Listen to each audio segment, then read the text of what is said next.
প্রথম শ্রেণীর ঈদে মিলাদুন্নবী থেকে শুরু করে জীবনে আজ পর্যন্ত কোনো বক্তৃতা কম্পিটিশনে আমি তৃতীয় হইনি। জীবনে প্রতিষ্ঠিত হওয়ার একটি গল্প তৈরি করতে হবে। অনেস্ট লেভার নেভার গোস আনরিওয়ার্ডেড। সৎ পরিশ্রম কখনো বিফলে যায় না। গবেষণা হচ্ছে আপনার এমন একটা বিষয় যেখানে আপনি থিঙ্কিং অ্যান্ড রিথিঙ্কিং এই দুটো বিষয় আসবে, এবং এই থিঙ্কিং রিথিঙ্কিং এর মধ্য দিয়ে আপনার একটা ইনোভেশন হবে। এই ইনোভেশনটাই হচ্ছে কিন্তু একটা আপনার আমি যদি এটিকে অর্থনীতির ভাষায় বলি তাহলে এটি প্রোডাক্ট, আমি যদি এটাকে সমাজবিজ্ঞানের ভাষায় বলি তাহলে এটি একটি কাঠামো, যে কাঠামোটি হচ্ছে একটি সুপার স্ট্রাকচার যেটি অন্য স্ট্রাকচারকে বদলে দিতে পারে। শিক্ষকদের শুধু বিশ্ববিদ্যালয়ের শিক্ষক নয়, আমি মনে করি যে প্রাথমিক বিদ্যালয়ের শিক্ষক, মাধ্যমিক বিদ্যালয়ের শিক্ষক, কলেজ শিক্ষক সকলের কিন্তু গবেষণাটা থাকা উচিত। বাবা মার প্রতি আমার এখানে একটু বলার আছে, সেটি হচ্ছে যে আমরা আমাদেরকে আল্লাহ সন্তান দিয়েছে, এরা কিন্তু তার উপহার।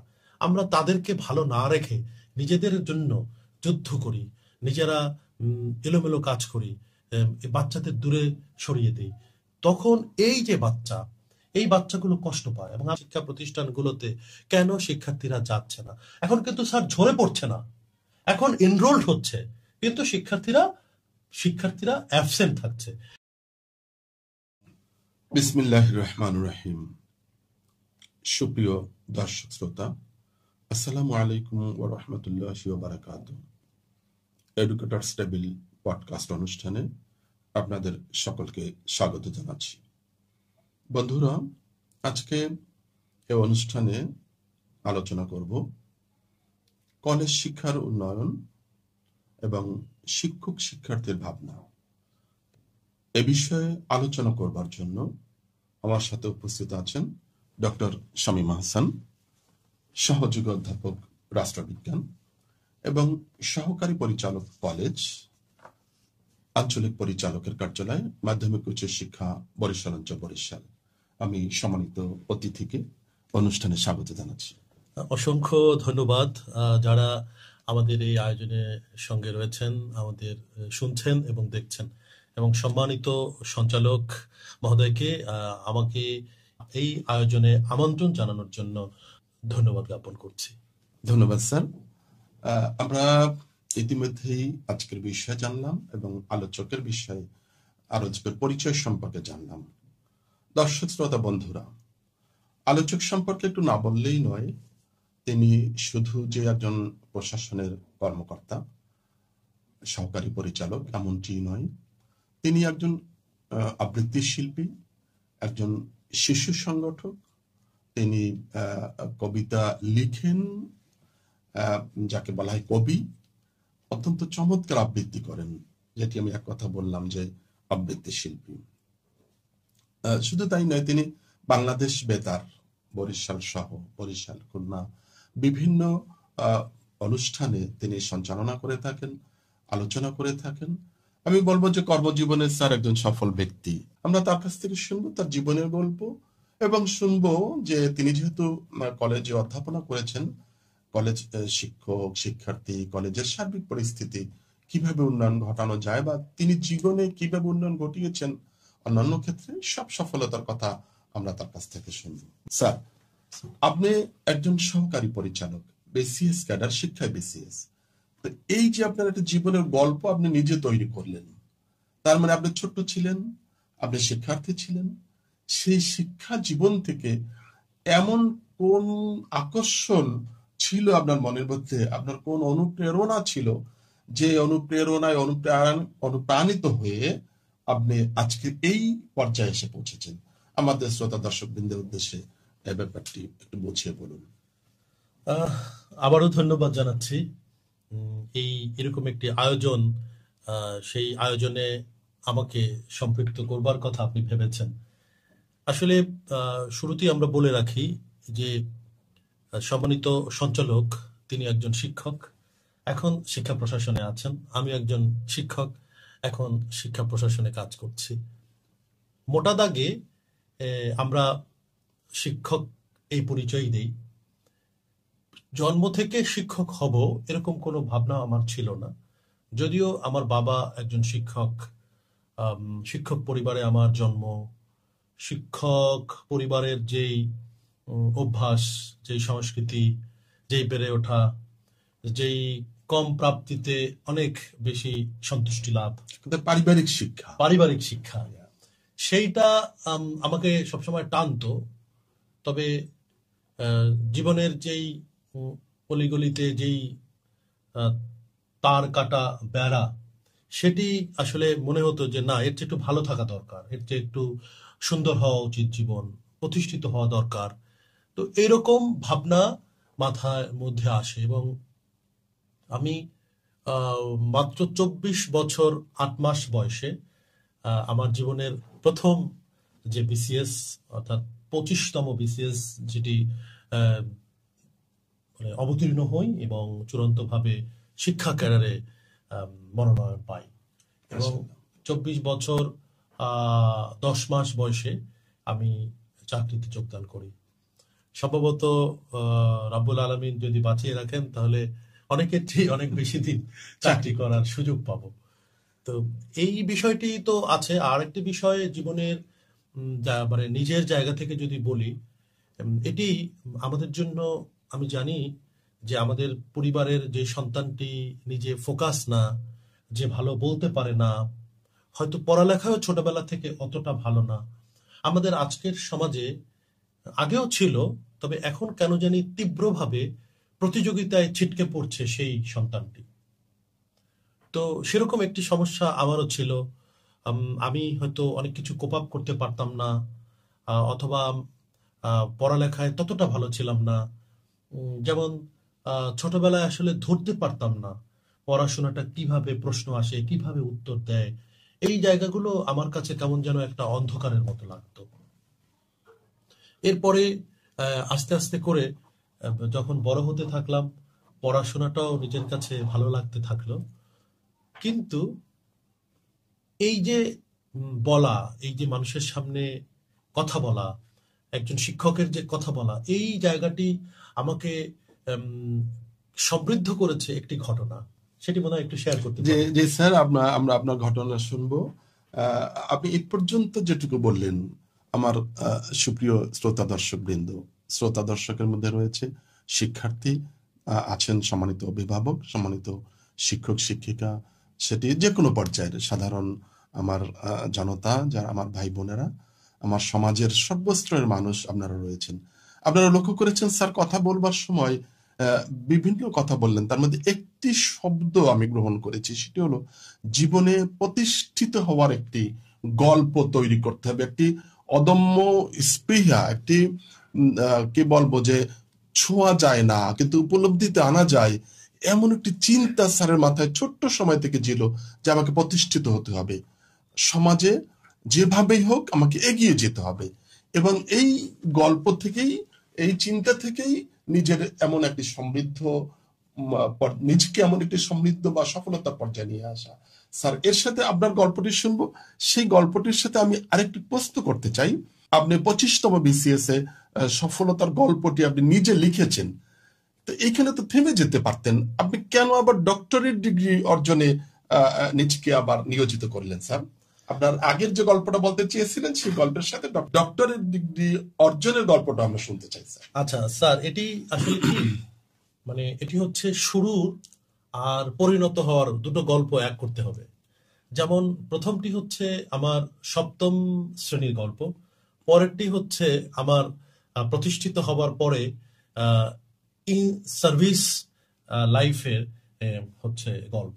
তো দুটো গল্প দুই প্রান্তে, কিন্তু দুই প্রান্তের এই গল্পকে আমি চেষ্টা করব, যে বললাম যে আমার কিছু জড়তা ছিল আমার হয়তো মধ্যে, যে এরকমও কি বলতে পারি যে কগনিটিভ ডেভেলপমেন্ট বা আমার যে মনো স্নায়বিক যে উন্নয়ন, সেই উন্নয়নটা হয়তো যতটা দরকার ছিল ঠিক ততটা হয়নি। এবং এটি কিন্তু কোনো চিকিৎসক বলেননি, এটি আমার ব্যক্তিগত উপলব্ধি। পরবর্তীতে হয়তো এটি কেটেও গেছে, যে কারণেই হোক সেই কেটে গিয়েছে, সেটি কোনো ট্রিটমেন্টে কিংবা কোনো কারণে সেটি নয়, এটি সচরাচর জীবনের দৌড়ে, যেমন বলতে পারেন যে অনেকে বলে যদি ব্যথা হয় ব্যথা জায়গায় আরো ব্যথা দাও, তাহলে হয়তো ব্যথা কেটে যাবে। হয়তো এমনই হতে পারে যে জীবনের সংগ্রাম, পড়াশোনা, প্রতিষ্ঠার স্বপ্ন, সামনে এগিয়ে যাওয়ার স্বপ্ন, সফল হবার স্বপ্ন, পরিবারকে কিছু দেবার স্বপ্ন, নিজের জীবনকে গোছানোর স্বপ্ন, এগুলো হয়তো আমাকে তাড়া দিয়েছে বলে হয়তো ওগুলো খুব দ্রুত কাটিয়ে উঠতে পেরেছি। তো আমি মনে আছে ঈদে মিলাদুন্নবীর জন্য উপস্থিত বক্তৃতায় নাম দিয়েছি। তো আমার জীবনের একটি প্রথম বক্তৃতা। তো আমি খুব দ্রুত বলেছি, ঘেমে গিয়েছি, সব বলতে পারিনি, স্বাভাবিকভাবেই কিছু হয়নি। আমি মঠবাড়িয়া KM লতিফ ইনস্টিটিউশনের শিক্ষার্থী ছিলাম।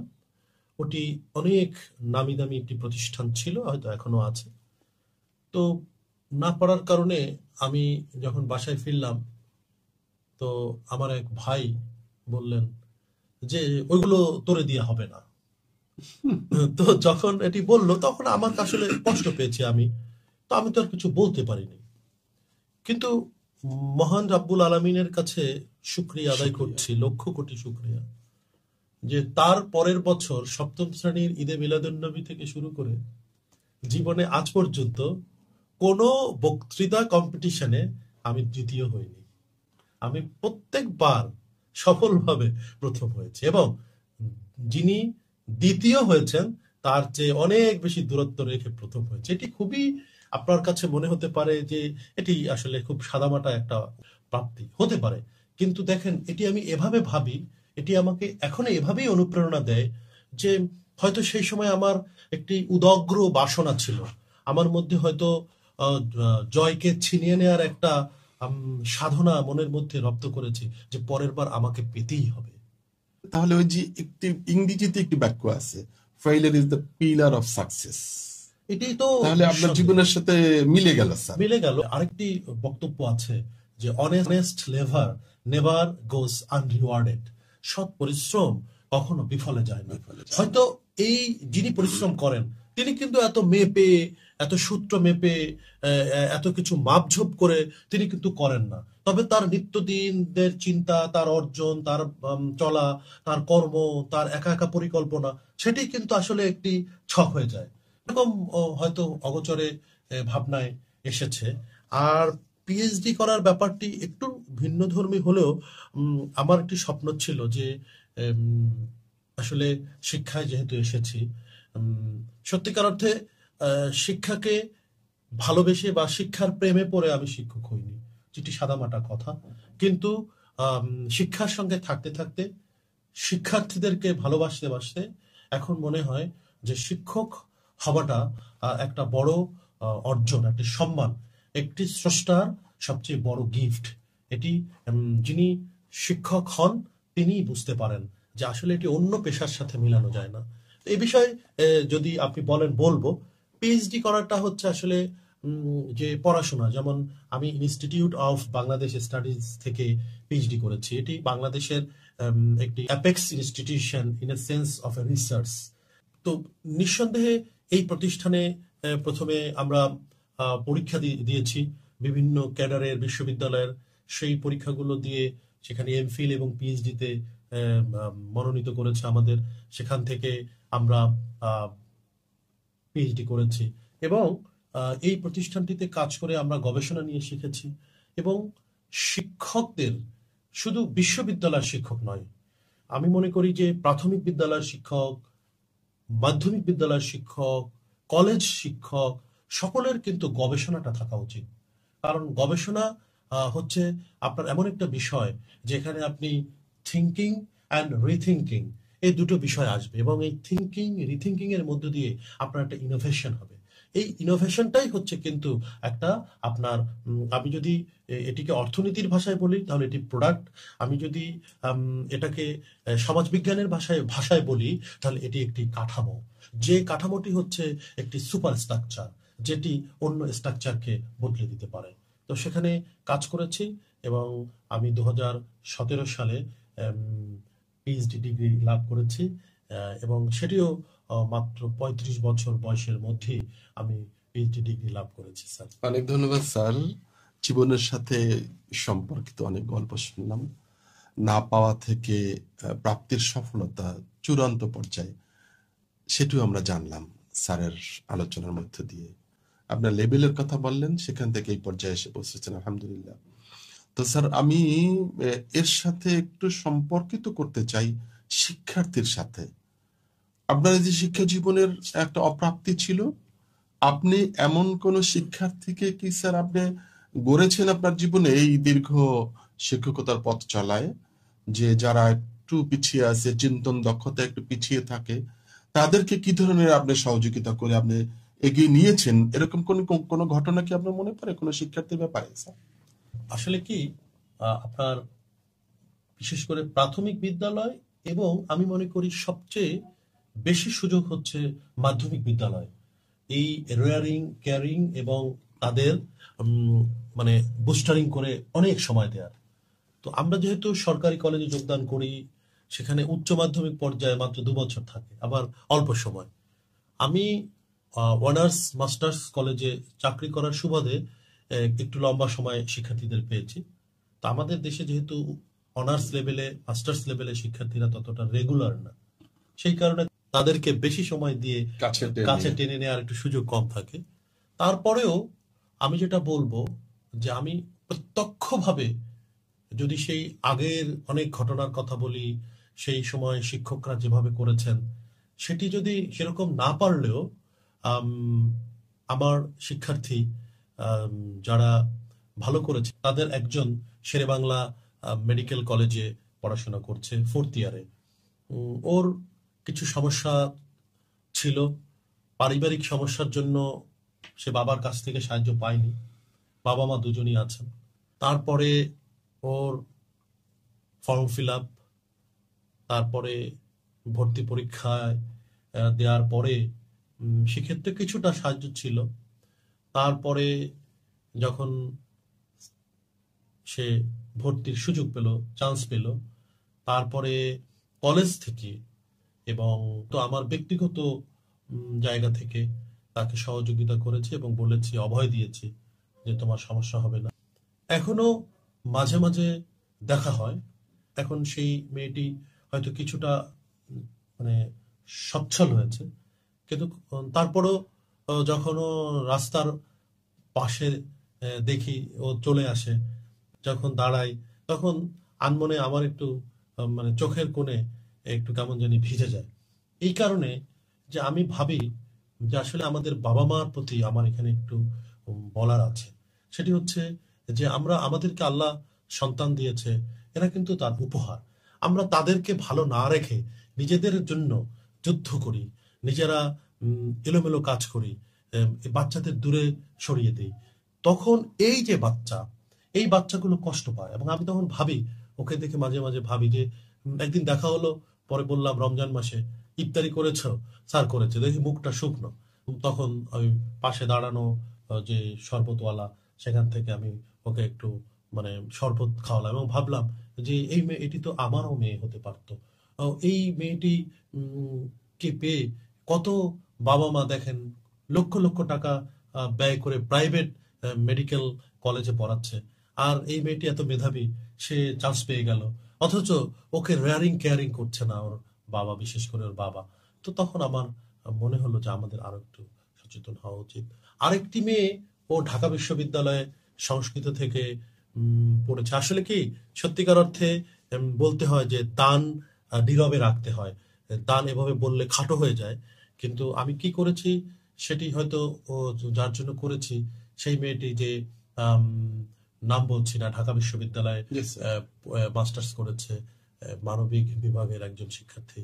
একদিন আমার কাছে এসে বলল যে স্যার, হোস্টেলে থাকি, টাকা নাই, খাবো কি? তো দেখলাম যে আসলে মানুষ যখন দেয়ালে পিঠ থেকে যায়, তখন সে যা ইচ্ছা তাই বলতে পারে, যা ইচ্ছা তাই করতে পারে। তো আমি বললাম যে আমি করবো কি তোমার জন্য? তো বললো যে স্যার, আমার বাবার সামর্থ্য নাই, আমার হোস্টেলের টাকা দিব, খেতে হবে 3000 টাকা, কিভাবে দিব?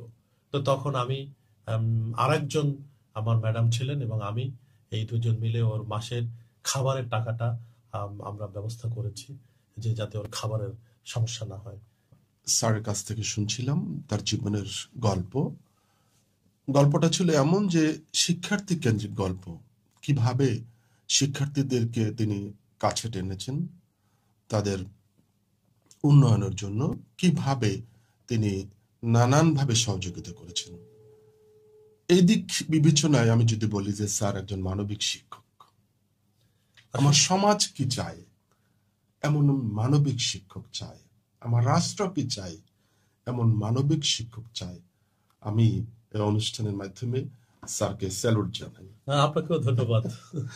সত্যিকার অর্থেই আমি অভিভূত, আমি তন্ময় হয়ে শুনছিলাম শিক্ষার্থীদের প্রতি স্যারের এই যে নানান ভাবে সহযোগিতা, এবং সেটি অত্যন্ত সংগোপনে। যিনি প্রকাশ করতে চাননি, কখনই হয়তো প্রকাশ করেননি, আজকে আমি স্যারের কাছ থেকে কিভাবে যেন বের করে নিলাম। তা আমি আশা করব যে আমার সামনে এই মুহূর্তে সম্মানিত শ্রোতা দর্শকবৃন্দ, যারা শিক্ষক রয়েছেন এবং যারা শুনছেন, সবাই আমরা মানবিক মানুষ হব। সমাজের প্রতি আমাদের দায়বদ্ধতা রয়েছে। বন্ধুরা, আমি এবারে একটু ভিন্ন দিকে যাব। সেটি হলো, আমরা চাই যে শিক্ষার্থী এগিয়ে যাক, কিন্তু বর্তমান সময়ে কেন যেন কিছু চ্যালেঞ্জ রয়েছে, যেটি প্রাথমিক পর্যায়ে রয়েছে ঝরে পড়ার চ্যালেঞ্জ, মাধ্যমিক পর্যায়ে রয়েছে, উচ্চ মাধ্যমিক পর্যায়ে রয়েছে, উচ্চ শিক্ষায়ও রয়েছে। আমার সম্মানিত আলোচক স্যারের কাছে এবারে জানতে চাই যে কলেজ পর্যায়ে, অর্থাৎ উচ্চ মাধ্যমিক বা উচ্চ শিক্ষা, কলেজ বা বিশ্ববিদ্যালয় কলেজ, যেটি আমার তরুণ প্রজন্ম, 2017 সালের হিসেব অনুযায়ী তরুণ বলতে বোঝায় যে 18 থেকে 35 বছর। এই সময়টাকে মানে তারুণ্যের উদ্দীপনায় উজ্জীবিত আমার একটি জাতিগোষ্ঠী। এই জাতিগোষ্ঠী কেন যেন এখন বিভিন্ন সমস্যায় জর্জরিত। তো স্যার যদি বলেন যে উচ্চ মাধ্যমিক শিক্ষার ক্ষেত্রে আমার চ্যালেঞ্জগুলো কি কি হতে পারে স্যার? স্যার, একটি বিষয় হচ্ছে যে উচ্চ মাধ্যমিক পর্যায়টা চ্যালেঞ্জগুলো আলোচনা করতে গেলে আমাকে মাথায় রাখতে হবে যে এখানে সময় খুবই কম। আবার যারা ভালো করেন তারা এই কম সময়ের মধ্যে টেকনিক করে কিভাবে ভালো করা যায় সেই চেষ্টায় রপ্ত থাকে। শিক্ষক যারা লেখাপড়া করান, কেউ কেউ প্রাইভেট পড়ান, তারা ব্যস্ত থাকে ওভাবে। শিক্ষার্থী ব্যস্ত থাকে কিভাবে পাশ করে A+ পাবে, আবার পরে মেডিকেল, তারপরে হচ্ছে বুয়েট কিংবা অন্যান্য বিশ্ববিদ্যালয় অন্য জায়গায় চান্স পাবে। আমার এই আজ 21 অগস্ট আমার চাকরি জীবনের 19 বছর পূর্ণ হয়ে 20 বছরে পদার্পণ। স্বাগতম স্যার, কংগ্রেচুলেশন। অনেক অনেক ধন্যবাদ। আমার যিনি সঞ্চালক, যারা এই আয়োজনের টিমে রয়েছেন এবং যারা শুনছেন দর্শক শ্রোতা, তাদের সবাইকে আসলে কেক খাওয়ানো উচিত। তো কেক খাওয়ানো হয়তো গেল না, পাওনা থাকলো, সেটি খাওয়াবো।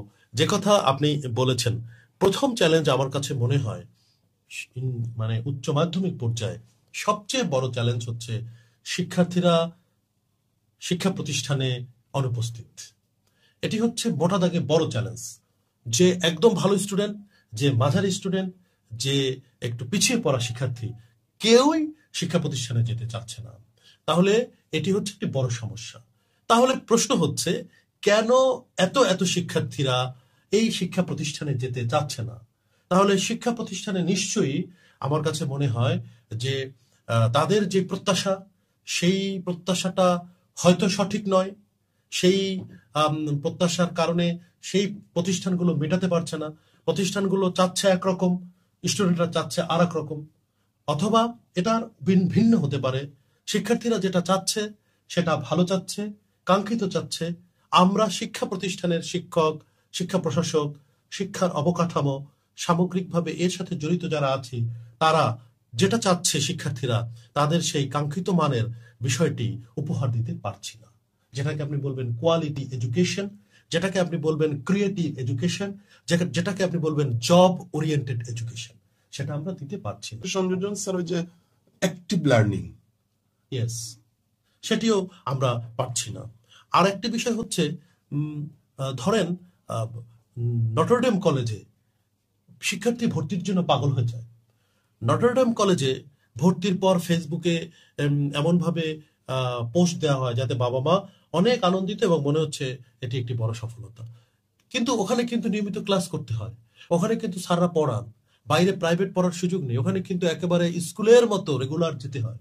এবং আপনি দেখেন, যদি একটি কোরিলেশন করেন, সহসম্পর্ক করেন, তাহলে দেখবেন যে শিক্ষার্থীরা নটরডেমে পড়ছে, যে শিক্ষার্থীরা হলি ক্রসে পড়ছে বা এরকম অন্য বড় প্রতিষ্ঠানগুলোয় পড়ছে, তারা ভালো করছে এবং তারা রেগুলার ক্লাস করছে। তাহলে এটা কি প্রমাণিত হয় না যে নিয়মিত ক্লাস করা, ভালো রেজাল্ট করা এবং ভালো জায়গায় চান্স পাওয়ার জন্য একটি পূর্ব শর্ত? তাহলে যদি সেটাই হয়, তাহলে বিভাগীয় পর্যায়ে, জেলা পর্যায়ে, উপজেলা পর্যায়ে, দেশের আনাচে কানাচে শিক্ষা প্রতিষ্ঠানগুলোতে কেন শিক্ষার্থীরা যাচ্ছে না? এখন কিন্তু স্যার ঝরে পড়ছে না, এখন এনরোলড হচ্ছে, কিন্তু শিক্ষার্থীরা অ্যাবসেন্ট থাকছে। এখন আমাদের ভাবার সময় এসেছে এই অ্যাবসেন্টিজমের পিছনে কারণগুলো কি কি। আর একটা বিষয় আমার কাছে মনে হচ্ছে, সবচেয়ে বেশি মনে হচ্ছে, আমাদের যা আছে, শোনেন, অনেকে বলে কি বড় বড় বিল্ডিং করতে হবে, আপনার টেকনিক্যাল ক্লাসরুম বা টেকনোলজি বেসড ক্লাসরুম করতে হবে। আমি এখানে বলবো, যেগুলো থাকবে, আমাদের দেশের যে অবস্থা, এটিকে বাস্তবভাবে বুঝে আপনাকে ব্যবস্থা নিতে হবে। আজ থেকে 30 বছর আগে পৃথিবী অনেক আগানো ছিল। বাংলাদেশের যে মেধাবী, সেই মেধাবী সন্তানেরা কিন্তু ঠিকই তৈরি হয়েছে। তাহলে তখন তো টেকনোলজিক্যাল এনহ্যান্সমেন্ট ছিল না, তখন তো গুগলে ঢুকলেই সার্চ দিয়ে অনেক কিছু পাওয়া যেত না, তখন তো ক্লাসরুম ডিজিটাল ছিল না। তাহলে মোটা দাগে সে সময়ের শিক্ষার্থীরা কেন এতটা মেরিটোরিয়াস হয়ে জন্মানো? কারণ তারা শেকড় সন্ধানী ছিলেন, তারা পড়াশোনা করতেন, তারা শর্টে সফল হওয়ার চেষ্টা করেননি। তাহলে আমি কিন্তু এখানে বলে রাখি, আমাদের যারা দর্শক শ্রোতা আছেন বা শিক্ষার্থীরা আছেন, আমি কিন্তু তথ্য প্রযুক্তির যে উন্নয়ন, সেটিকে অস্বীকার করছি না, কিন্তু সেটি যে আমার উন্নতির জন্য একমাত্র মূল, এবং সেটি যে আমার ম্যারিটকে, শেকড়কে ডেভেলপ করার জন্য যে মূল, সেটি আসলে আমি মানতে পারছি না। ধন্যবাদ সম্মানিত আলোচক মহোদয়। কেন জানি মনে হচ্ছে যে স্যারের কথাগুলো পরপর এত যুক্ত, শুনতেই ইচ্ছা করে, আর শোনার আগ্রহ থেকেই নানান প্রশ্নের জন্ম দেয়। এই মুহূর্তে স্যারের মুখ থেকে একটি শব্দ বের হলো যে শেকড় সন্ধানী। স্যার, এই যে আগের শিক্ষার্থীরা শেকড় সন্ধানী ছিল, বর্তমান শিক্ষার্থীরা শিকড়, অর্থাৎ শিকড় খুঁজতে হলে তাকে মাটির গহ্বরে যেতে হবে, তারা যাওয়ার সময়টা পাচ্ছে না। এই ক্ষেত্রে আমার কাছে মনে হয় যে হয়তোবা আপনি আমার সাথে একমত হবেন কিনা জানি না, বা সুপ্রিয় শ্রোতা দর্শকবৃন্দ আপনারাও একমত হবেন কিনা জানি না, আমার কাছে মনে হচ্ছে যে আমার সেই গ্রামীণ শিক্ষা থেকে শুরু করে শহর, রাজধানী পর্যন্ত আমার এই যে তরুণ বয়সী এদের সামনে যেটা ডিজিটাল এডিকশন, এটি একটি অন্যতম কারণ আমি মনে করি স্যার। এটি একটি ব্যাধি। আপনি যদি এটাকে ব্যাধি মনে করেন স্যার, এইখান থেকে ফিরে শিক্ষার্থী কিভাবে ফিরে আসতে পারে, আর ওই যেটি বলছিলেন যে সফল শিক্ষা ব্যবস্থা বাস্তবায়নে বা কলেজ শিক্ষার মান উন্নয়নে একজন শিক্ষক কি ভূমিকা পালন করতে পারে, দুটো প্রশ্ন করেছি স্যার। শিক্ষার্থীর সফলতা এবং সেখানে শিক্ষক কিভাবে সহায়তা দিতে পারেন। এখানে স্যার আসলে আপনি এত চমৎকার প্রশ্ন করছেন, এবং আপনার যেই মানে বাচনভঙ্গি আমাকে মুগ্ধ করছে। বিষয় হচ্ছে যে, আরেকটু বলে নেই, আমাদের সঞ্চালক অনেক সফল শিক্ষক, সেটা আমরা অনেকেই জানি। একটি প্রশ্ন হচ্ছে যে, এই যে ডিজিটাল ডিভাইসের প্রতি আমাদের যে অ্যাডিকশন, সেই অ্যাডিকশনটা এটা হচ্ছে একটি কালের আবর্তে আমাদের কাছে এসেছে। আপনি দেখেন যে ছোটবেলা থেকে খাচ্ছে মোবাইল নিয়ে, ঘুমাচ্ছে মোবাইল নিয়ে, চলছে মোবাইল নিয়ে, বাবা মা চাকরি করছে, বাসায় আছে কারো কাছে মোবাইল নিয়ে, বা বাবা মা ঘরের মধ্যে আছে, বাচ্চা আছে মোবাইল নিয়ে। তো এগুলো দেখে দেখে দেখে দেখে সে কিন্তু ওর প্রতি অ্যাডিকশন বাড়ছে। বলবেন যে তাহলে ইউরোপে কিংবা এশিয়ার অন্যান্য দেশে তাদের বাচ্চারা এগুলো ছোটবেলা থেকে দেখে না, তারা কেন এডিক্টেড হচ্ছে না? তাদের বাচ্চাদের গ্রুমিং এবং প্যারেন্টিং এবং আমাদের বাচ্চাদের প্যারেন্টিং এর ভিতরে কিছু তফাৎ আছে। ওই যে হয়তো তারা ইউজ করে কিন্তু অ্যাবিউজ করে না, আর আমাদের দেশে হচ্ছে ইউজ করে, সেটি অ্যাবিউজ হয়ে যায়, এবং সেই অ্যাবিউজটা হয়ে যায় ইউজ টু। ঠিক আছে, যে ওটি অভ্যস্ত হয়ে যায়। আমরা খারাপকে বলতে বলতে দেখা গেল যে খারাপটি আমার জীবন আচরণের সাথে মিলে যায়, এবং বড় হয়ে ভাবি যে এটি মনে হয় সঠিক। তো এই যে ডিজিটাল অ্যাডিকশন, সেটা থেকে বেরোনোর পথ কি? আসলে ওই গানের কলির মতো আমাকে ফেরানো যাবে না। তো এখন ফেরানো যায় না, কিন্তু ফেরাতে হয়। কিভাবে ফেরাতে হয়? সেটি হচ্ছে একটি সেলফ মোটিভেশন লাগবে। যেমন শুনেন, আমি জীবনে খুব বড় সফল হয়েছি এটি বলছি না, তবে আমি সন্তুষ্ট হয়েছি, আমি সুখী হয়েছি। এই কারণে যে আমার সব সময় প্রতিদিন মনে হতো কবে আমি চাকরি পাবো, কি চাকরি পাবো, কি করব, কিভাবে করা যায়, কিভাবে মানে আমার জায়গাগুলো সফলভাবে একটু গ্রুমিং করা যায়। তো আমরা দেখা গেল যে মোবাইল আমাদেরই সময় কেড়ে নেয়। একটি ইউটিউবে যদি একটা কিছু দেখতে যান, ফেসবুকে ঢোকেন, টুইটারে ঢোকেন, দেখবেন যে আপনার মোটামুটি কিন্তু 1 ঘন্টা চলে যায়। এখন তার বিনোদন কোথায়? শিক্ষার্থীর বিনোদন কোথায়? শিক্ষার্থী সারাদিন পড়ছে, শিক্ষার্থী কোচিং করছে, তারপর বাসায় যখন আসছে তখন সে বিনোদন খুঁজছে কিন্তু ওই মোবাইলে। আবার দেখেন, 2-3 জন ভাই বোন থাকলে এক ধরনের সেন্টিমেন্ট থাকে। এখনকার সমাজে একজন বাচ্চা থাকে, কোথাও কোথাও 2 জন, আবার 2 জন 2 রুমে। পরিবারের সাথে তাদের যে বন্ডিং সেটি হচ্ছে না। সেই কারণে তাদের তো একটা জায়গা দিবেন, একটা স্পেস দিবেন, আর তাদের তো একটা বিনোদনের জায়গা দিতে হবে, ঘোরার জায়গা দিতে হবে, সেটি পারছেন না। এখন যদি বলি যে এগুলো কিছুই দিব না আর সাথে সাথে তোমার মোবাইলটি কেড়ে নিব, তাহলে কিন্তু সমাজে আমরা আজকে দেখছি অনেক খারাপ ধরনের বিষয়, আত্মহত্যার পরিমাণ বাড়ছে। আমরা দেখছি যে অনেক ধরনের অপাংতেয়, অমার্জিত, অশালীন কাজকর্ম হচ্ছে, কারণ সে নিজেকে বুঝাতে পারছে না যে তার ট্রাক কোথায়। এই যে ট্রাকলেস হয়ে যাচ্ছে, সেই কারণে তাকে আর ফেরানো যায় না। তবে আমি বলবো আমার কোমলমতি শিক্ষার্থীদের, ছোট থেকে মাঝারি, মাঝারি থেকে বিশ্ববিদ্যালয় পর্যায়ে, সেটি হচ্ছে যে আমার ছোট্ট ছোট্ট ভাই বোনেরা, মোবাইল এটি লাগবে, এটি আমার প্রয়োজন, এটি থেকে বেরোনো যাবে না। আর এটি দেখবেন না তাও না, তবে একটু শপথ করেন যে সব সময় না, পড়তে বসবো দেখবো না, সামনে ভর্তি পরীক্ষার প্রস্তুতি দেখবো না, সামনে পরীক্ষা দেখবো না, বিসিএস পরীক্ষা, এই 2 বছর ফেসবুক থেকে ডিটাচ, ফেসবুক অ্যাকাউন্ট ডিঅ্যাক্টিভেট করে দেন। তারপরে 2 বছর পরে সফল হওয়ার পর প্রথমে ফেসবুক দেন, বিসিএস সিলেক্টেড, অমুক সিলেক্টেড, যে জব পেয়েছেন সেই জব সিলেক্টেড, তাহলে Bangladesh bank selected, judiciary selected, তাহলে দেখবেন আপনার ভালো লাগবে। 2 বছরের জন্য ভাই একটু কষ্ট করেন, তাহলে জীবনে ইনশাল্লাহ অনেক সফল হবেন। স্যার, আরেকটি প্রশ্ন আপনি করেছিলেন, স্যার স্যার সেটি একটু আপনার মুখে শুনি, তারপরে আমি আবার আলোচনায় আসি। স্যার অনেক ধন্যবাদ স্যার। যেটি আমার ভাবনার বাইরে, যে এত সুন্দর সুন্দর শব্দ চয়ন, বাক্যের ব্যবহার, যেটি আমার শ্রোতা দর্শক বৃন্দ, আমি জানি না আপনারা কিভাবে গ্রহণ করবেন। আশা করি কিছুটা হলেও আমরা উপকৃত হব বা হচ্ছে, ইনশাল্লাহ আমরা এগিয়ে যাব। স্যার, আমার মতে যে একজন শিক্ষক কিভাবে তাকে এ ব্যাপারে সহযোগিতা করতে পারেন একজন শিক্ষার্থীকে। একজন শিক্ষক একটি স্বপ্নদ্রষ্টা আমি মনে করি। তিনি শিক্ষার্থীকে স্বপ্ন দেখাবেন এবং স্বপ্ন বাস্তবায়নের যে পথ সেটি তিনি বাতলে দেবেন। শুধুমাত্র বলবেন যে তোমরা মোবাইল ধরো না, তোমরা বা মাদকাসক্তিতে আকর্ষিত হইও না, শুধু বলবো যে তোমরা খারাপ কাজে, অসৎ পথে যেও না, এটি নয়। বরং মোবাইলের বিপরীতে তাকে আমি যদি আজকে 2 ঘন্টা কাজ করবে, এইরকম যদি একটি প্রজেক্ট বেসড কোনো কাজ যদি আমি তাকে হোমওয়ার্ক এটি যদি দিয়ে দিতে পারি, হোমওয়ার্ক নাই দিলাম বা স্বাভাবিকভাবে সে যদি কষ্ট মনে করে তাহলে কিন্তু সমস্যা। কষ্ট মনে করবে না, আনন্দঘন পরিবেশের মধ্য দিয়ে সে শিখবে।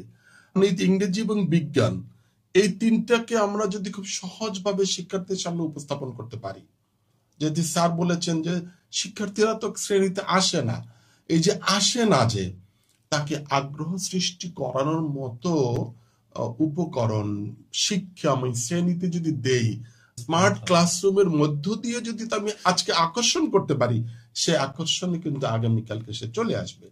একজন শিক্ষক নিজে যেমনি ভাবে সমৃদ্ধ হবেন, নিজে যেমনি ভাবে ওই বিষয়ে দক্ষ হবেন, ওই বিষয়ে অভিজ্ঞ হবেন, তেমনি ক্লাসেও তাকে দিতে হবে।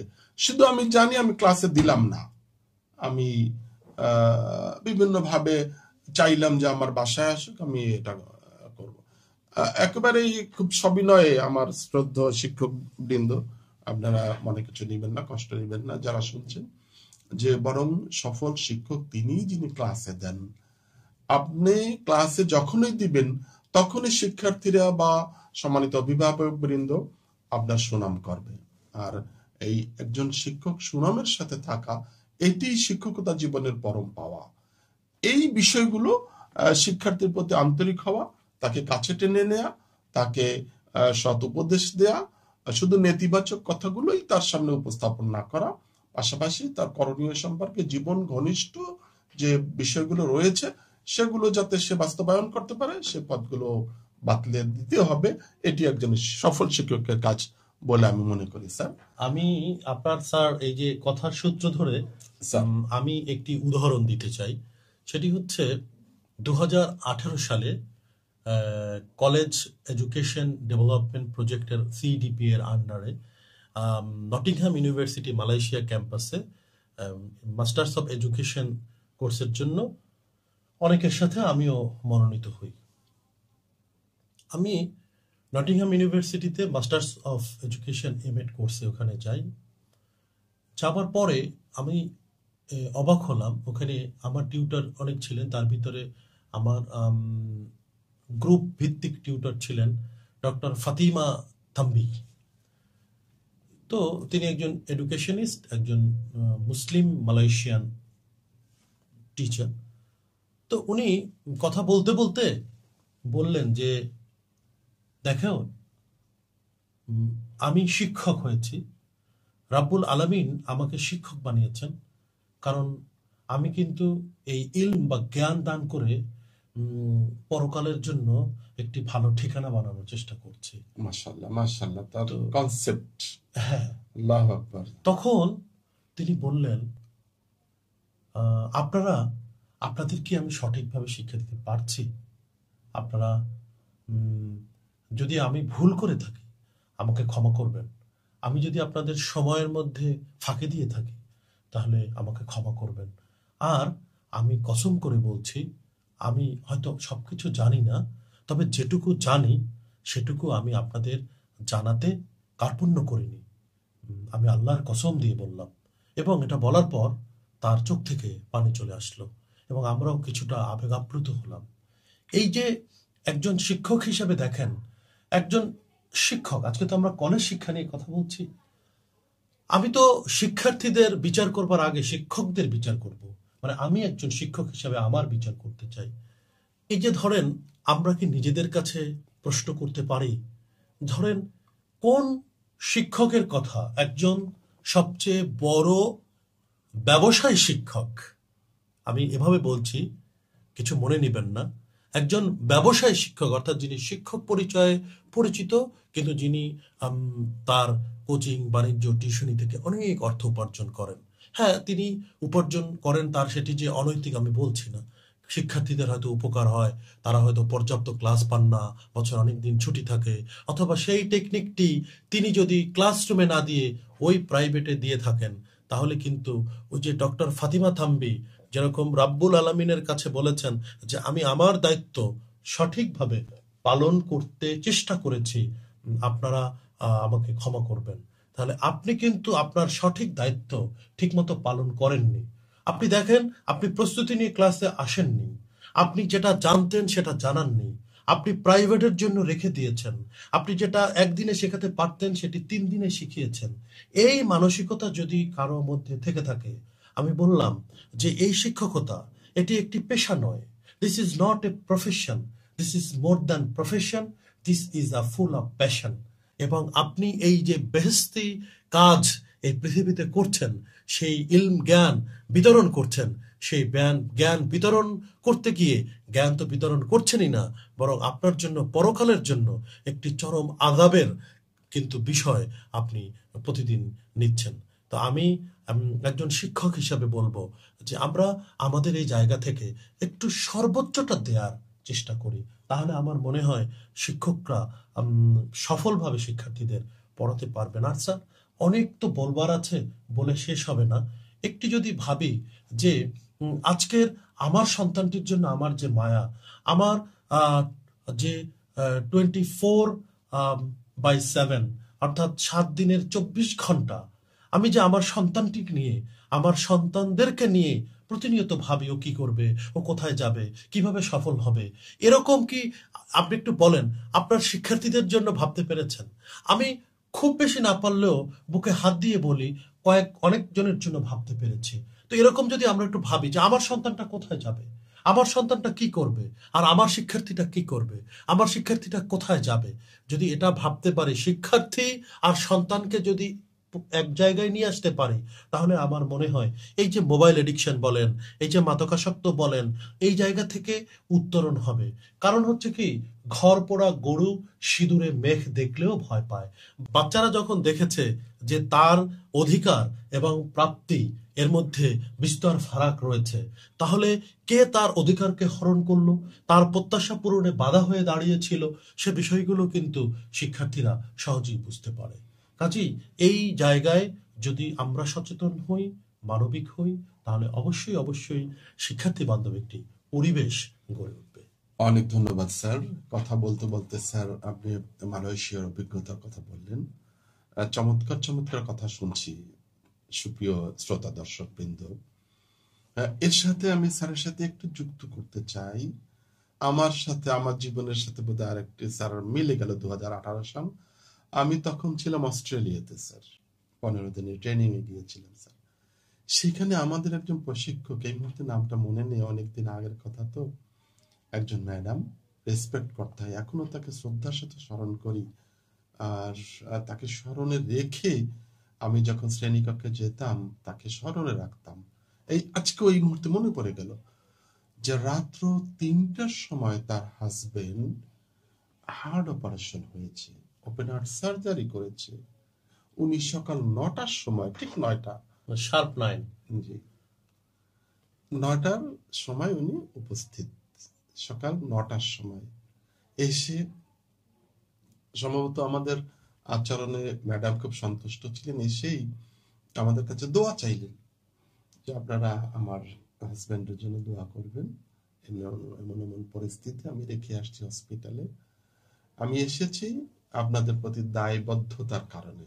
আল্লাহ আকবার। ম্যাডাম কিন্তু মুসলিম না, ম্যাডাম কিন্তু খ্রিস্টান ছিলেন, কিন্তু এই যে তার অনুভূতি, শিক্ষকতার যে অনুভূতিটা, শিক্ষার্থীদের প্রতি, প্রশিক্ষণার্থীদের প্রতি তার যে দায়বদ্ধতা, এটি কিন্তু তিনি তার জীবনে আমাদের সামনে আজও উদাহরণ হয়ে আছে।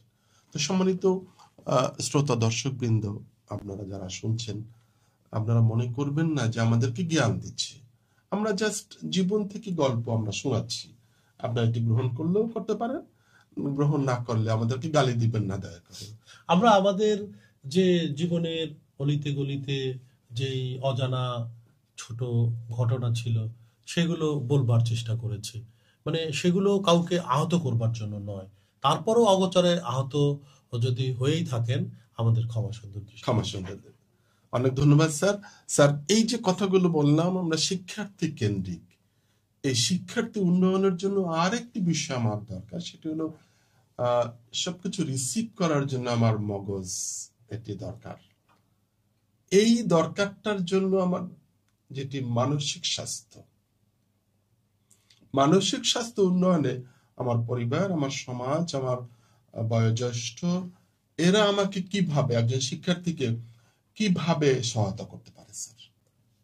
স্যার এটি আসলে খুবই খুবই গুরুত্বপূর্ণ একটা বিষয়, কারণ মেন্টাল হেলথ হচ্ছে খুবই গুরুত্বপূর্ণ একটি চ্যাপ্টার আমাদের সবার জীবনে, আর শিক্ষার্থীদের জীবনে তো অবশ্যই। কারণ তারা কিন্তু পড়াশোনার মধ্যে থাকে, প্রতিদিন একটি প্রতিযোগিতার মধ্যে থাকে।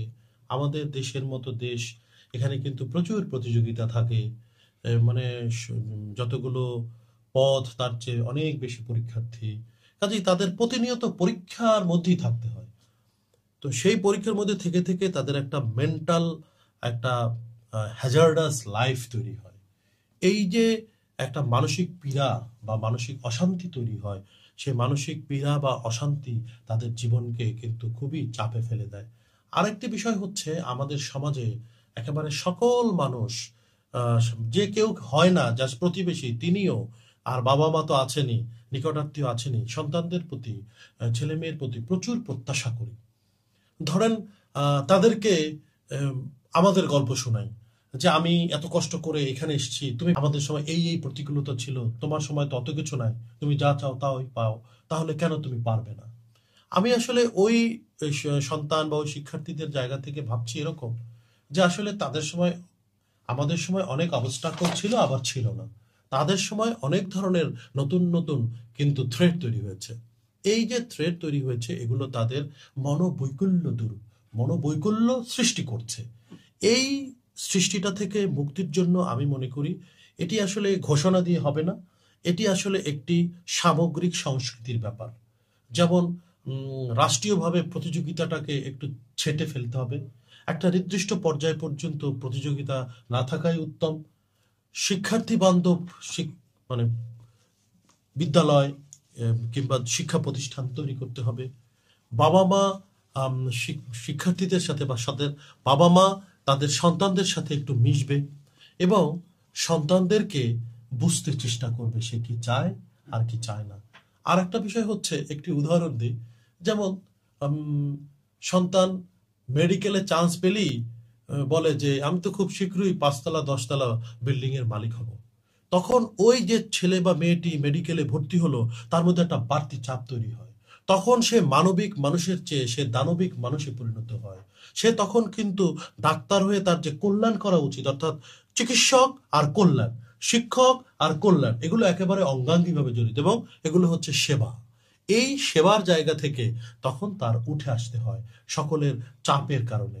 তো আমরা ওই শিক্ষার্থীদের প্রতি, আমার সন্তানদের প্রতি আমরা যাতে একটু চাপটা কম দিই, কারণ এই চাপটা তাদের কিন্তু মানসিক পীড়ার কারণ হয়। এই চাপের জন্য কিন্তু আজকে দেখেন সন্তানরা ভালো ভালো জায়গায় পড়ছে, কিন্তু দেখেন আত্মহত্যা করছে।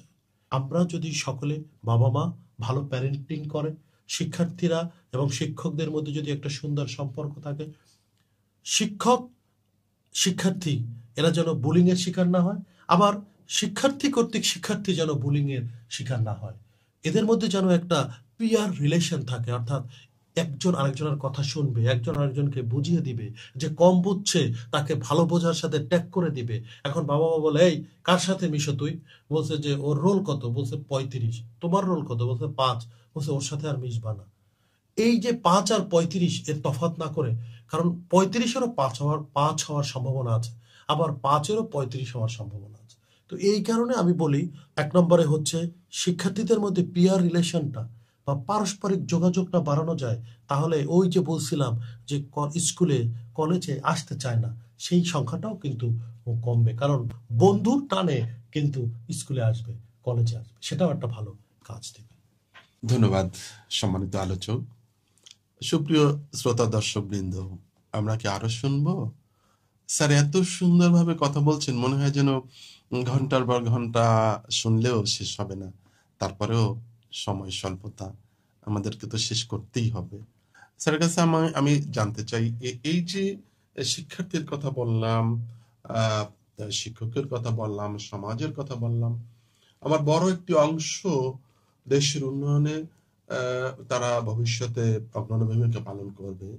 আমি যদি সোজা কথাটা আপনার কাছে একটু জানতে চাই স্যার, যে 21 শতকের চ্যালেঞ্জ বা চতুর্থ শিল্প বিপ্লব, এই জন্য আমার একজন শিক্ষার্থী কিভাবে তৈরি হবে স্যার? আসলে তৈরি হওয়ার মোটা দাগে দু একটা বলতে পারি, কিন্তু আসলে এটি মানে স্টেপ বাই স্টেপ এবং সেগমেন্ট টু সেগমেন্ট আলাদা আলাদা। যেমন প্রথমেই বাছাই করতে হবে যে আমি কি করব, আমি কোথায় যাচ্ছি। সেই জায়গাগুলোতে যদি তারা নিজেদের ঠিক করতে পারে, তাহলে চ্যালেঞ্জ মোকাবেলা করতে পারবে। কারণ যে শিক্ষার্থী টেনে টুনে পাশ করবে, তাকে আপনি সায়েন্স পড়ানোর তো দরকার নেই, এটি একটি বিষয়। আরেকটি বিষয় হচ্ছে, যেমন ধরেন সায়েন্সের মধ্যে ভালো আছে, কিন্তু তার ইংলিশ প্রফিসিয়েন্সি অনেক ভালো, তার বলবার স্কিল অনেক ভালো, তাকে আপনি, এখন অনেকেই করছে, তাকে আপনি ল পড়াতে পারেন, তাকে আপনি ইকোনমিক্স এবং ইংলিশ পড়াতে পারেন, জব ওরিয়েন্টেড, আবার তার নিজের জন্য ভালো। এরকম পেশা বাছাইয়ের মতো করে যদি পড়ে, তাহলে তার চ্যালেঞ্জ মানে লাইফে প্রতিষ্ঠা পাবার জন্য ভালো হয়। আর আপনি যেরকম বড় পরিসরে বলেছেন যে আসলে অন্ধ হলেই তো আর প্রলয় বন্ধ হয় না, এই যে চোখ বুজে থাকলেই হবে না। আমার এখন যেখানে পৃথিবী অনেক দূর এগিয়েছে, যেখানে ফোর্থ ইন্ডাস্ট্রিয়াল রেভলিউশনের কথা বলছেন, যেখানে আর্টিফিশিয়াল ইন্টেলিজেন্সির কথা বলছেন, যেখানে সামাজিকভাবে আমরা যদি বলি আমাদের দেশের আজকের একজন কৃষকও দেখা গেল যে একটি রান্নার চ্যানেল খুলে বসেছে। তিনি বাজার থেকে হাঁস আনছে, আবার সেটিকে রান্না করছে, আবার উপস্থাপন করছে, মানুষ দেখছে, সেখান থেকে উনি কিন্তু লক্ষ লক্ষ টাকা আয় করছেন ইউটিউব চ্যানেল থেকে। তো আমি মনে করি যে বসে নাই, তবে আপনি প্রথমত হচ্ছে ভাববেন যে আমি কি করব, দ্বিতীয়ত হচ্ছে আপনার সেই ভাবনাটাকে যেন একটু প্রযুক্তি নির্ভর করা যায়। আমরা আলোচনা করছি, আমাদের যদি স্টুডিও না থাকতো, ভালো লাইটিং না থাকতো, মাইক্রোফোন না থাকতো, এর প্রেজেন্টেশন না থাকতো, আমরা যদি আলোচনা না করতাম, তাহলে কিন্তু একটি প্রোগ্রাম হয় না। তো এরকম প্রত্যেকটা জায়গায় আপনার প্রযুক্তির যে একটি সুফল সেটি নেবেন, প্রযুক্তির যে একটি থ্রেট সেটিকে গ্রহণ করবেন এবং নিজেকে প্রস্তুত করবেন যে আমি কিভাবে এই জায়গা থেকে ওভারকাম করব। আমাদের দেশের শিক্ষার্থীরা প্রচুর বিদেশে পড়তে যেতে পারে ইন্টারমিডিয়েটের পরে, কিন্তু আমরা পারছি না। সেখানে কিন্তু দেখেন আমাদের পার্শ্ববর্তী দেশ এবং অন্যান্য দেশের ছেলেমেয়েরা কিন্তু এগিয়ে যাচ্ছে। তাহলে এই জায়গাটায় আমাদের অনেক শিক্ষার্থী যেতে পারে, সেখান থেকে পড়াশোনাও হবে, আবার ফরেন কারেন্সিও নিয়ে আসতে পারবো। এবং ওই যে বললেন 21 শতকের চ্যালেঞ্জ মোকাবেলার জন্য ওই শিক্ষার্থীরাও কিন্তু নিয়ে আসবে। শুনেন, একটি বিষয় হচ্ছে কি, মানুষের লাইফের ফিলোসফি হচ্ছে বা দর্শন হচ্ছে বড় ব্যাপার। আপনি কোন দর্শনটা ঠিক করবেন নিজের জন্য, সেটি যদি বুঝতে পারেন তাহলেই কিন্তু আপনি সফল হবেন। সবার এদেশে বিসিএস ক্যাডার, সবার এদেশে ডাক্তার ইঞ্জিনিয়ার হতে হবে তা না। আপনি যেখানে গিয়ে স্বাচ্ছন্দ্য বোধ করবেন, যেখানে গিয়ে জীবনকে প্রতিষ্ঠিত করতে পারবেন এবং একটি উপভোগ্য জীবন পাবেন, আপনি সেরকম একটি পথ বেছে নেবেন। আমার মনে হয় সেটি অবশ্যই আপনার জন্য ভালো হবে। অনেক ধন্যবাদ স্যার। সুপ্রিয় শ্রোতা দর্শক বৃন্দ, আমরা এই যে শুনলাম চ্যালেঞ্জ মোকাবেলায় আমাকে কিভাবে প্রস্তুত হতে হবে, প্রস্তুতি নিতে হবে। শিক্ষার্থীবৃন্দ, তোমরা যদি কথাটি শুনে থাকো তাহলে আশা করব যে হাতে যদি মোবাইল থেকে থাকে, মোবাইলের অপব্যবহার যদি তুমি করে থাকো, তাহলে সেটির সৎ ব্যবহার করে নিজকে প্রস্তুত করো এবং চ্যালেঞ্জ মোকাবেলায় নিজকে শানিত করো, নিজকে একজন দক্ষ সৈনিক হিসেবে প্রস্তুত করো। তবে ইনশাল্লাহ তুমি হবে দেশের জন্য একজন সুনাগরিক, দেশের জন্য বয়ে আনবে বিভিন্ন সফলতা, যেটি শুধু দেশের মধ্যে নয়, বিদেশেও ছড়িয়ে পড়বে তোমার সুনাম। সুপ্রিয় শ্রোতা দর্শক, আমরা একেবারেই শেষ পর্যায়ে এসে পৌঁছেছি। আপনারা দেখছেন এডুকেটরস টেবিল পডকাস্ট অনুষ্ঠান সঞ্চালনায় আমি মোহাম্মদ আব্দুল জব্বার, জেলা শিক্ষা অফিসার ঝাড়কাঠি। দর্শকবৃন্দ, আমি সর্বশেষ স্যারের জীবন ঘনিষ্ঠ একটি প্রশ্ন আমি করতে চাই। মনে করেন একদম জীবনের সর্বশেষ মুহূর্ত, আমি এখন আমার জাতির জন্য কি রেখে যাব, কি কথা বলবো, যেটা জাতি স্মরণে রেখে তারা এগিয়ে যাওয়ার স্বপ্ন দেখতে পারবে বা স্বপ্ন দেখবে, এমন কি আপনার জীবনের অভিজ্ঞতার আলোকে এমন কি দুই একটি বাক্য কি আমাদের সামনে বলা যায় স্যার? হ্যাঁ, আসলে হলো $1 বিলিয়ন কোশ্চেন। এখন সেই জায়গায় আমার বলার হচ্ছে যে দেখেন, এই বাংলাদেশ রাষ্ট্রটি, এটি কিন্তু শুধু যারা শাসক রয়েছেন অর্থাৎ রাষ্ট্র পরিচালনা করেন তাদেরই নয়, এটি সামগ্রিকভাবে এদেশের সকল নাগরিকের। আমরা প্রতিনিয়তই বলি যারা শাসকবর্গ রয়েছেন তারা রাষ্ট্রকে প্রতিষ্ঠিত করবেন, তারা সৎ থাকবেন, তারা আমার উন্নত জীবন দিবেন, তারা আমাদেরকে শুধু দিয়েই যাবেন। কিন্তু আমরা এভাবে কি ভাবতে পারি না যে আমি এই রাষ্ট্রের একজন নাগরিক, আমি এই রাষ্ট্রের একজন সেবক হব, আমি এই রাষ্ট্রের একজন নাগরিক হিসেবে এই রাষ্ট্রকে প্রতিষ্ঠা করব, আমি এই রাষ্ট্রের একজন নাগরিক হিসেবে আমি সৎ থাকব। আমার মনে হয় এরকম ভাবলে আমি এবং আমি, এই 3 আমি মিলেই কিন্তু অসংখ্য আমি এবং আমরা এবং সকল সুন্দর সমৃদ্ধ বাংলাদেশ হবে। ধন্যবাদ। কি বলবো, স্যারের এত সুন্দর সুন্দর কথা শেষ করতে ইচ্ছে করছে না, তারপরও শেষ করতেই হবে। স্যার সর্বশেষ কথাটি বললেন সমৃদ্ধ বাংলাদেশ। সমৃদ্ধ বাংলাদেশের জন্য দরকার একজন সমৃদ্ধ নাগরিক দরকার, একজন দক্ষ নাগরিক দরকার, মানব সম্পদ। বন্ধুরা, ছোট বড়, মুরব্বী বা আমরা যে যেখান থেকে শুনছি দেখছি, আমার সন্তানটিকে মানব সম্পদ গড়ে তোলার লক্ষ্যে এগিয়ে নিয়ে চেষ্টা করব। আর শিক্ষার্থীবৃন্দ, নিজকে তেমনি ভাবে তৈরি করার মতো মানসিকতা সম্পন্ন একজন শিক্ষার্থী, একজন যোগ্য শিক্ষার্থী হিসেবে গড়ে তুলতে হবে। এটি আজকে আমাদের এই অনুষ্ঠানের পক্ষ থেকে সকলের প্রতি অনুরোধ। বন্ধুরা, আপনারা এতক্ষণ আমাদের সাথে ছিলেন, ধৈর্য ধরে আমাদের কথা শুনেছেন। আপনাদেরকে আবারও অনুষ্ঠানের পক্ষ থেকে ধন্যবাদ জানাচ্ছি। আর আমার সম্মানিত আলোচক, যার বিভিন্ন গুণের কথা আমি আগে বলেছিলাম, কিন্তু স্যার যে এত যুক্তিসঙ্গত ভাবে এমন সুন্দর যে জীবন আলেখ্য গল্প আমাদের শুনিয়ে আমাদের ঘোরপাকের মধ্যে রাখলেন, এর জন্য আমি সম্মানিত আলোচক স্যার ডক্টর শামীম আহসান, আপনার প্রতি আবারও শ্রদ্ধা জানাই। আমাদের সময় দিয়েছেন, আবারও আপনার প্রতি কৃতজ্ঞতা জানিয়ে সকলকে আমাদের অনুষ্ঠানে ভবিষ্যতে আহ্বান রাখছি যে আমরা আরো ভালো ভালো অনুষ্ঠান আমরা শুনবো, স্যারকে আমরা আবারও পাবো, এই প্রত্যাশায় সকলকে ধন্যবাদ জানিয়ে শেষ করছি। আসসালামু আলাইকুম।